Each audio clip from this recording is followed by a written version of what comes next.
इधर जानी चोर को भागने का मौका मिल गया और वह कमरे की खिड़की से कूदकर भाग गया और जेवर लाकर बुढ़िया को दे दिए। दूसरे दिन सोनार घर पहुंचा तो उसकी बहू ने चोरी की सारी बात बताई तो सोनार हक्के बक्के रह गया और सोचा कि कहाँ 500 रुपए के कमाने के चक्कर में हजारों रुपए के जेवर चोरी हो गए। फिर वह सोनार रोता हुआ बादशाह के दरबार में पहुंचा और अपने घर की चोरी की सारी कहानी सुनाई तो बादशाह भी चकित रह गया। बादशाह ने सोचा कि हो न हो ये जानी चोर का ही काम है, वह चोर के साथ उस्ताद भी है, अब उससे अपने घोड़े की रखवाली कैसे करे।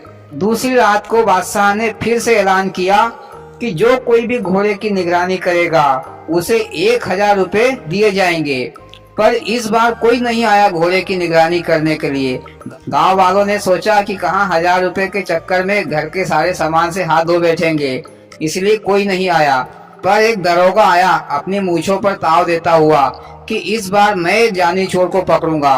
और दरोगा साहब ने अपने साथ में बंदूक, हथकड़ी और पांव की बेड़ी लेकर घोड़े की निगरानी करने के लिए चल पड़ा। इधर जानी चोर ने बुढ़िया से पता किया कि इस बार दरोगा साहब घोड़े की निगरानी करने गए हैं।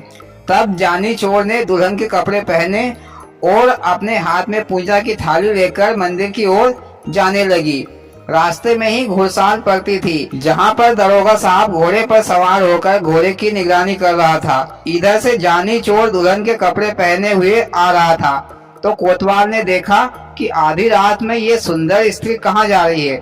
तो दरोगा ने स्त्री के पास आकर कहा कि आधी रात को तुम कहाँ जा रही हो।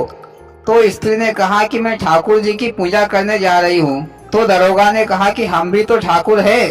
तो वह स्त्री मुस्कुराकर बोली, क्यों मजाक करते हो जी। दरोगा बोला कि ठाकुर साहब खुद आपकी पूजा करना चाहता है और तुम ठाकुर जी के पूजा के पीछे पड़ी हो। तो स्त्री ने कहा कि चलो मंदिर में ही पूजा करते हैं। कोतवाल और वह स्त्री दोनों मंदिर में चले गए। तो स्त्री ने कोतवाल के हाथों से हथकड़ी ली और पहनने लगी।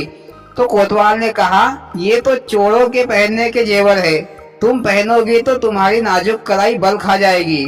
तो स्त्री ने कहा कि इन जेवरों को पहनते कैसे हैं। तो कोतवाल ने उस स्त्री को दिखाने के लिए अपने दोनों हाथों में हथकड़ी और पाँव में बेड़ी पहन ली और उस स्त्री से कहा कि इसमें ताला लगा दो। तो स्त्री ने हाथ की हथकड़ी में और पाँव की बेड़ी में ताला लगा दिया। फिर कोतवाल बोला कि इस तरह पहना जाता है, अब इन्हें खोल दो।